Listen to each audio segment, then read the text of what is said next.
let's talk about the vanilla code and looking at GitHubs of other mods. If you want to go deeper, the 26.x modding courses are linked down below. 30 plus hours covering complex block entities with fluid and energy handling, custom mobs, custom networking, and even custom biomes and dimensions. Everything you need for 26.x all in one place, linked down below in the description. Alright, we found some back and tell you once more, and in this tutorial we're going to be talking a short while over here about number one of the best things that you can do, and that is look at vanilla code and code of other mods. Those are some of the best resources at your disposal to figure out certain things and how certain things work.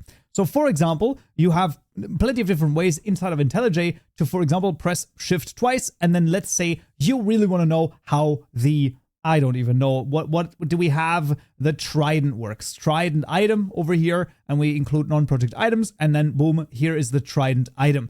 And you can see the entire source code of the trident item over here, and you can learn it, you can use it, you can copy it, you can study parts of it. And the idea is that if you then, for example, in the package over here at the top, boom, a middle mouse button click or control left click on this, and then, you know, under the external libraries, you go to Minecraft patch right here, boom, right? This includes every single item class and every single block class, not the clock class, but the block class somewhere around here. There's block classes as well. Oh, it's in the world, I think, as well.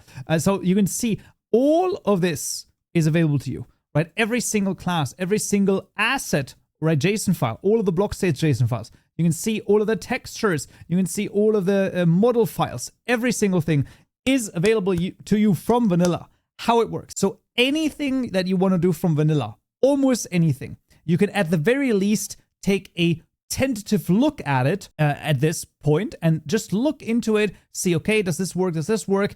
And you should be able to find, you know, basically almost anything. You know, how does a beehive block work? Well, that's a block entity, a little bit more complicated. All right, that's fair enough, right? So that's one of the best resources that you have at your disposal. The second best, which is like for a little bit more complicated stuff. Let's say you know of a mod, or this mod adds this particular thing. Let me add it as well. Yeah, absolutely no worries. There are some mods that, for example, have GitHub repositories. So here is a very important note though.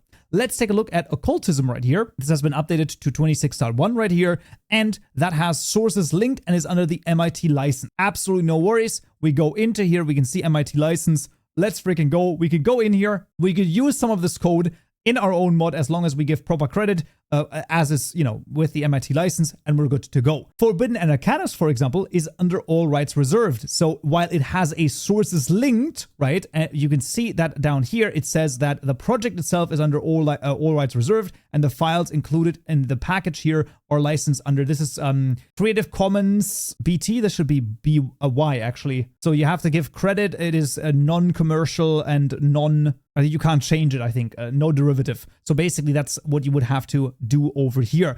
Very important point, just because someone links their sources, you can't just go in there and just like steal their code, right? That is one of the points. So do always note the licenses. It is 100% an important point, because otherwise it's actually not legal, right? So that's the very important thing.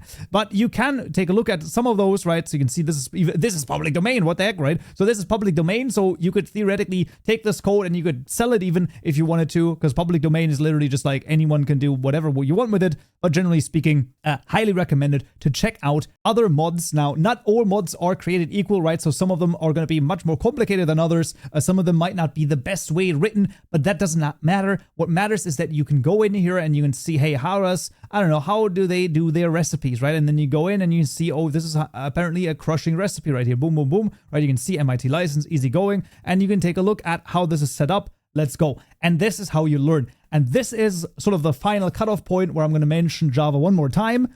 If by this point you haven't sort of, you know, if you've gone through all of the tutorials, first of all, I commend you. Second of all, if you by this point though are like, I don't need Java, I don't know what else to tell you, this is basically, obviously you need Java to understand this. I can see this, I immediately understand what's happening here. And that's the point, right? It's like, if I give you a book in French, you're going to be like, and you don't speak French, you're like, I can't read this. Yeah, because you can't speak French. But if you learned French, all of a sudden you could read the book, right? So that's the whole point, and that is the idea.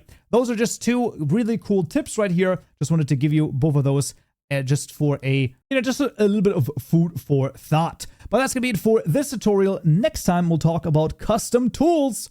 Hope to see you there. So, yeah.